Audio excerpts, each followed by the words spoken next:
Hello and welcome to WhatCulture Wrestling with myself, Andrew Pollard. And as you can see today, there's a very, very special guest joining us, a two-time Impact World Champion, a two-time Tag Team Champion, a former X Division Champion, the walking weapon, please, Josh Alexander. Thank you for joining us, Josh. How are you doing? Yeah, thanks for having me. I'm doing well, man. We get to talk Impact Wrestling. It's great. Yeah, it's Impact Wrestling killing it over these last few years. It's kind of that thing of that promotion where like you're constantly telling people like this is absolutely knocking out of the park. The guys, the girls, the tag teams, all over the place. It's of course we've got Bound for Glory coming up Saturday, October the 21st. After that, you kind of I guess immediately go on to the UK tour. 4 dates on the 26th, 27th, 28th, 29th over here, Glasgow, Newcastle, and 2 dates in Coventry. Are you looking forward to returning to the UK? I think the last time was back in February of this year, but then not since 2018. Yeah. No, I came in February. I came with that Impact World Championship. I defended it over there, and just being able to get in front of those fans in Manchester for Sabin Pro. I did a meet and greet with people could take pictures of the belt, and everybody that was coming up to being like, "When's Impact Wrestling coming? When's Impact Wrestling coming? When's Impact Wrestling coming?" And of course, over the years prior to that, social media, you see it pop up all the time. Fans clamoring for Impact Wrestling to come to the UK again because it's been like nearly a decade, and just being able to return to those crowds that want to see us in the UK that haven't seen us for so long, I think it's going to be something special. Yeah. What are you looking forward to about the UK? Any certain traits, quaints, just the curiosities that we have in the UK? We're an interesting bunch, I guess. No, it's just the crowds. I Yeah. think it's just because of like football out there, the chants and everything else. Like every crowd I've been in front of in the UK is always something special. It's something different that we get in North America. Like the crowds are hot and ravenous out here as well. But when you get to the UK, it's just something different. Like they're so creative with the ways they involve themselves in the show and those chants and everything. It just makes it makes it even more fun for us because pro wrestlers, if there's no fan reaction going on in those matches and stuff like that, the adrenaline goes down a little bit. But out there, the adrenaline's pumped to 100, and we're just giving everything we got because those crowds are giving us everything. Yeah. What do you make of like the UK cuisine, the food over here? I mean, much like Canada, there isn't much to the UK cuisine. I mean, breakfast is kind of the Yeah. staple out there from what I've seen. I was lucky enough. I can't remember where my cousin lives, but she lives in some small town outside Manchester, which is known for meat pies. Okay. And she brought me a meat pie, and I had that, and it was pretty good. And I had one also when I was doing my media tour out there in Manchester, and that's something different, I guess, that we don't really have in Canada. So Yeah, you guys have poutine. That's the killer. You have that. yeah, everybody that travels to Canada is just like, hey, what food do I have to try out here? I'm like, I don't know, man. We kind of, we have a very diverse population. So it's kind of like Jamaican food, Italian food, Chinese food. It's all very good here, but we don't really have Canadian food. Well, in terms of yourself, obviously back now in Impact, was it a triceps tear that kept you out for 4 or 5 months? Returned in August, just as good as ever. But how was that to deal with when you were coming back? As in, was there any trepidation, or was it just no? I trust my body fully. I feel okay, or do you have to get kind of some of that rust off? I guess. There's no real rust. It was just it was a real mental hurdle of being like, am I going to be okay? The doctor says I'm fine, but am I fine? You know what I mean? I have this weird kind of funny bone pain in my elbow to this day that he Right. says I'm going to have to deal with for the better part of the next year. It'll just slowly go away over time. But he said everything was fully healed, but I was feeling that little pinch in my elbow every time I extend my elbow, and I was just like, maybe he's wrong, maybe he's wrong. But then you get in the ring and you forget about all that stuff, and the matches I've been able to put on, with Steve Macklin and other matches that I've had since I've come back, I felt 100% no problem in those matches. So I'm happy to say that all that mental game or mental hurdles are out of the way now. And, I feel like I'm back and I never left the ring. So. Yeah, I mean the Macklin match was great. Trey Miguel as well. It's just recently aired Impact 1000. It feels like you've not missed a step. And of course, recently as we're recording this, I don't know if you pay attention to the PWI 500, Mr. Number 9, the walking weapon, which, I mean, number 9, cracking the top 10 is good going anyway. But when you miss a couple of months of the evaluation period, I mean, during that run when you're active, though, there's the matches with, we got Kenta, Rich Swann, Bully Ray Moose, even someone like Alex Hammerstone, Jacob Fatu, people outside the company, Jonathan Gresham, Frank Kazarian. That's something you've got to be proud of, man. Yeah, I mean, my inner child that collected those magazines and discovered pro wrestlers by reading those lists. Like, I didn't know who Ikuta Hidaka was when I picked up my first PWI magazine, but I was like, this guy's ranked pretty high. I'm going to check him out. And then I check him out. I'm like, this guy's amazing. You know what I mean? Like, I discovered so many wrestlers just by reading through those lists over the years. And now for me to be number 9, I know that there's fans out there that are going to read through this list and they might not know who I am. They might not tune in to Impact Wrestling, but now they might otherwise, tune in just to see what I'm about. And then they'll see what everybody else in the roster is about. And I think we've been all knocking it out of the park as a locker room. So I think it's a great way to, get recognition on not just myself, but the company as a whole. Yeah, I mean, we will get on to Bound for Glory, your match there against Alex Shelley and the UK tour. But you mentioned there about some of the people in Impact. One of the matches you had during that I guess evaluation period for the PWI rankings, Speedball Mike Bailey for basically let's say an hour, 59 minutes and whatever many seconds in November, like 52 seconds or something. Yeah. Oh, it's like eight seconds short of an hour. It's like just to keep an audience's attention for that long is just, it's just always going to be impressive to me, whether it's yourself and obviously Mike Bailey or other wrestlers to keep that attention span of an audience. But what a match, what a talent as well with Speedball. Obviously, again, he's part of Bound for Glory going up against Will Ospreay, which should be just daft. With someone like Mike Bailey, is it fair to say that someone that has there is no ceiling? This guy can go as far as he wants. Yeah, absolutely. I think he's shown that in the past, year and a half he's been in Impact Wrestling. Yeah. And another guy that, I was lobbying for heavily for the better part of a year before he got signed with Impact Wrestling. I knew that his band was coming up to travel to the United States, which is something that, kind of put his career on a back burner, at least in North America, for 5 years. But, he went out to Japan for DDT. He went out and he's wrestled all over the UK in that time, and he stayed active and got even better. And yeah, I don't think there's a ceiling on someone like that, because I know how much of a student of the game he is, and I know how much he wants to evolve. And when you talk to somebody like Mike Bailey about wrestling, he comes at it from a very analytical perspective, and it's just something that blows me away, because for me, much of what I do in wrestling is about feeling. I try to feel everything I'm doing as a fan. And I think Mike Bailey might as well, but he has a very, very different approach to how he puts together matches and stuff like that. And we've always had tremendous chemistry. I don't think we've ever wrestled longer than 20 minutes. But then, when Impact Wrestling came to us and said, hey, we want you to go near 60, we both, I think there's people in this business that, would be like, oh man, I have to go 60 minutes tonight. And then there's people like us who hear that and they go, oh, hell yeah, we're going 60 minutes tonight, because we know what that means. We want to be challenged, and we want to see if we can rise to the occasion. And, putting two guys like that together, I think that's what makes the chemistry that much special, or more special. Sorry. Well, in terms of rise to the occasion, you've got this big match, Bound for Glory. Alex Shelley, you've had your tag team wars over the years. I believe only one singles match, which obviously you won. What can we expect from this against Shelley? Because again, what a legend of the business over the last 20 years, I guess, essentially by this point.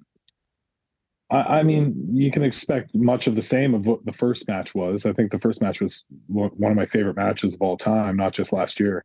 One of my favorite title defenses, just because, again, there's a chemistry between us. Shelley has been somebody who's been, I can say a friend, I can say somebody that's helped me a great deal over the past few years, especially. And now, to be kind of trading words and coming to blows and just adding a different level to this match than was otherwise added to the emergence match, I think it just makes it that much better and bigger. And under the biggest stage Impact Wrestling has, in the main event of Bound for Glory, trying to follow Mike Bailey and Will Ospreay and Trinity and Mickey James and stuff like that, I think it's only gonna put more pressure on us, push our backs against the wall to see if we can rise to the occasion. And I don't think I'm somebody that's going to back down from any challenge like that, and I really don't think Alex Shelley is either. So it's a recipe for something special. And then, as well as kind of the elephant in the room of, well, is Chris Sabin going to get involved at all? Because you're very familiar with Option C, of course, having cashed in successfully, having fended off Option C. Chris Sabin, currently the current X Division champion for, I think, the 10th time. That's a match maybe people are thinking, could the Motor City Machine Guns collide for the world title? But you're there in the way of that. I mean, Chris Sabin was the one that whispered Option C in my ear to even give me the idea to, challenge Christian at the time for the Impact Yeah. World Championship. So it's definitely in the back of my mind that could be a possibility. Chris Sabin's a former world champion in his own right. So Yeah. we will see. It's tough to say because he's won the X Division title 10 times. And every once in a while, you got to, try to break out of that division and do something more because he's done so much there. So I wouldn't be surprised if he did, but hopefully he doesn't, because I would really like to settle the score with Alex Shelley one-on-one. Nice. I hopefully we get a clean fight. That's all we'll say. Go the classic route on that one. Obviously, we'll get to the UK tour, but in terms of to British wrestlers, while you were away rehab and recovering, Nick Aldis came and went. Had a nice brief run there. It was a really fun run. That's somebody you've never wrestled, am I right in thinking? And is that somebody you would like to wrestle? Obviously, he's doing what he's doing now. I believe a producer tryout with WWE, but he still said he's still technically an active wrestler and a damn good one. Yeah, I would definitely embrace it. I've actually wrestled Nick Aldis once before on a small indie show. I challenged for the 10 pounds of gold once upon a time before I was signed to Impact Wrestling. And, it was great then. And I think it would only be bigger and better now that, I've done these things over the last kind of 5 years since that match happened and elevated my own name. And, I think I'm one of the best bell-to-bell wrestlers in the world. And to go up against someone like Nick Aldis, who, might not have a world championship anymore, but he definitely considers himself one of the best. I think it's just, something that fans want to see. And I think it's something I want to see then. Oh, totally. I mean, if you look at the last, 5 years, 10 years, you two are up there as two of the great modern era world champions. The way you carry yourselves with those respective belts, whether it's the Impact World title or whether it's the NWA's World Heavyweight title, as it was with Nick. So, I mean, that's something hopefully we can get at some point. But you are, like Nick was at one point on the Magnus, you're these days the mainstay of Impact Wrestling. We've seen, obviously, when you came in, first of all, it was the North with Ethan Page, which is a great tag team. But before that, you weren't a stranger to singles action. But how was that transition from you from going from such a featured tag team act with such prestige to you, obviously the tag team titles, to then branching off again as a singles? How was that transition? The transition for like the match stuff wasn't that difficult because, like you said, I had a lot of experience as a singles wrestler and as Ethan Page. But it was just weird because everybody wanted the North still.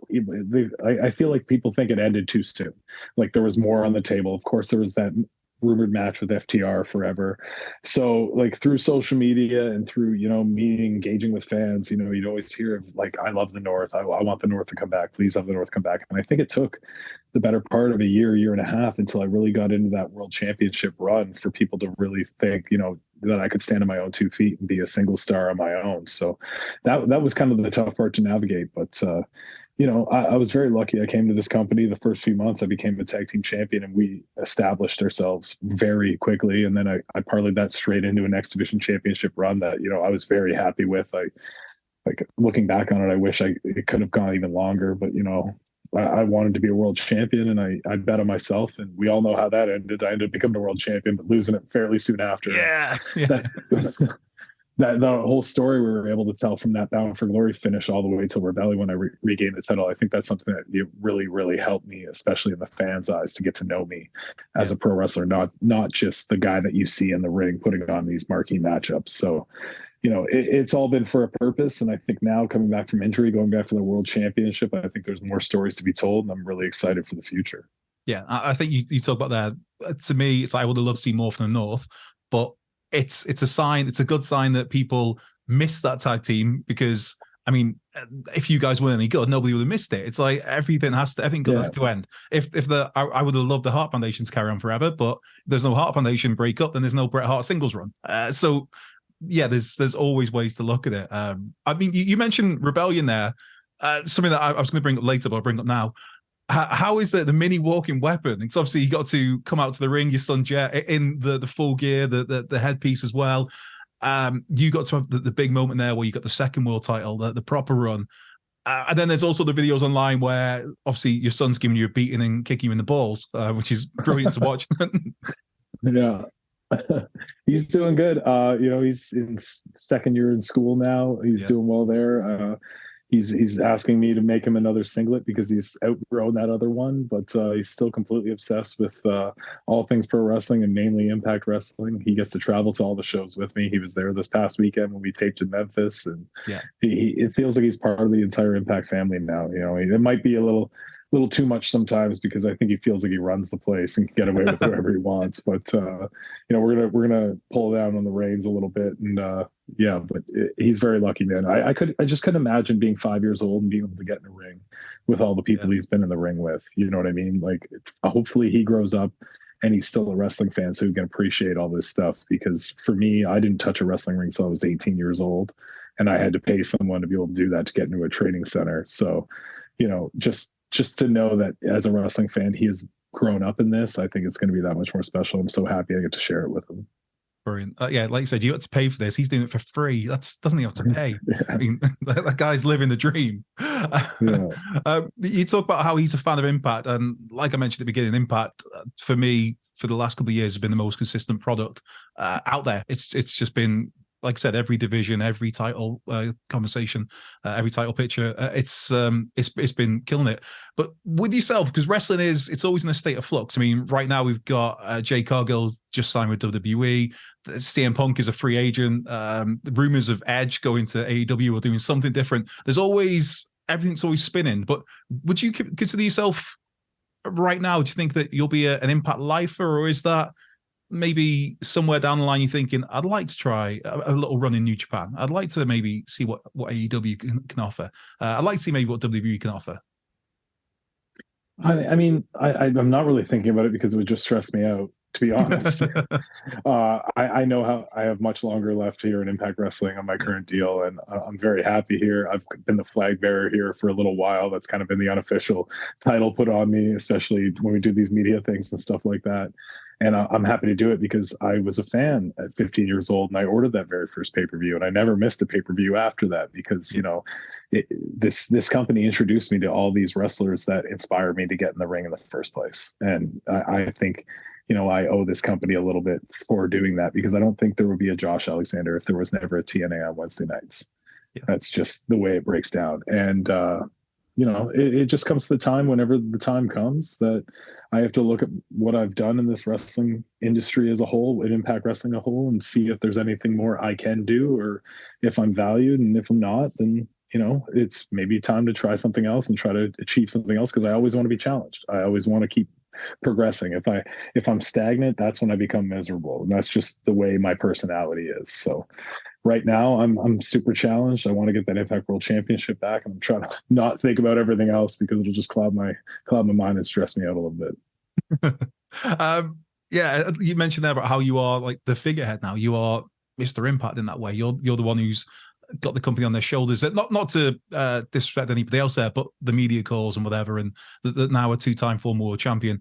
And I guess in a way, the way you position yourself and carry yourself and the way you work reminds a lot of people of, say, Kurt Angle, which, I mean, that's quite high praise, and that's someone that's pretty decent to be compared to. Is that somebody that I guess you looked up to when you were starting? Obviously, Kurt didn't come into it till what, 2006, 5, 4 even. But yes, was that somebody that kind of inspired you? Would say a Kurt Angle?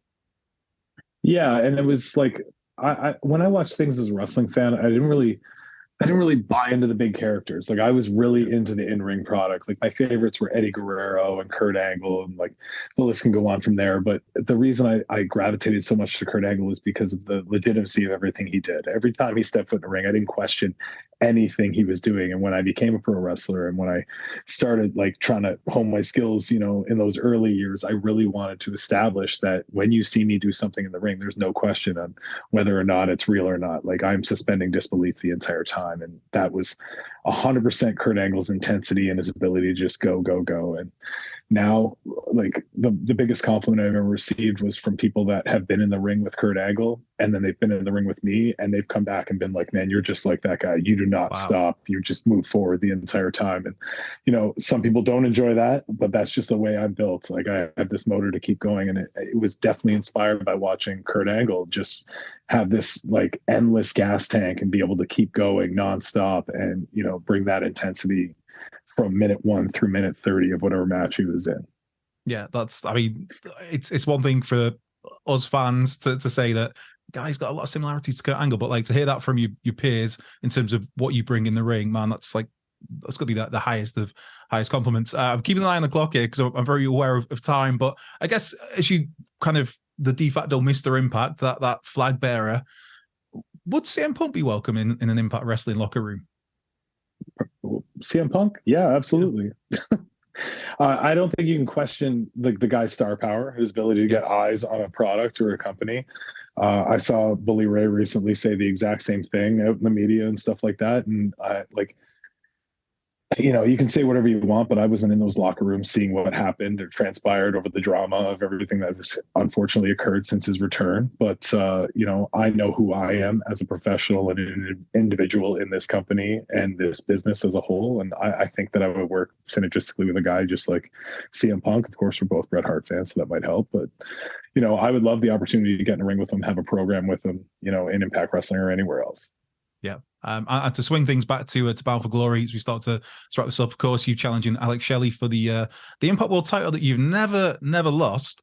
So, I mean, obviously, Josh Alexander's going to win, but if for some reason Alex Shelley keeps on a hold of that title, what then is next for Josh? As in, you never lost the belt, but then if you come up short in your quest for it, I mean, what's next then? That's kind of like I lost it finally. Yeah. Yeah. I don't know. I haven't really thought too far past that because, of course I have to think that I'm going to win at Bound for Glory and, realize this dream of, extending that run. But, I think back and, the X Division championship, like I said, I wish that could have been longer. And that's a division that inspired me to become a pro wrestler. Maybe I'll go back down to the X Division and, try my head at that because I got to step foot in the ring with someone like Trey Miguel recently at Impact 1000. Like I embrace fully getting in the ring with guys that wrestle that style and showing that, me at 225 pounds, I can move just as fast as any of them and, keep up. So that's something that would be nice for me. But, I haven't really thought about it too much, to be honest. If you go into the X Division, man, just don't be doing any of that Elix skipper stuff. Like, just no. that stuff. I couldn't if I wanted to. So. And just to wrap up on the UK tour, then it's 4 nights. It's Glasgow, it's Newcastle. It's 2 nights in Coventry on the 26th, 27th, 28th, 29th of October. So literally, what 4 days removed? 5 days removed, sorry, from Bound for Glory. So I guess we can, our fans in the UK can see a lot of fall over, a lot of spill out. I don't know what the term is I'm looking for from Bound for Glory.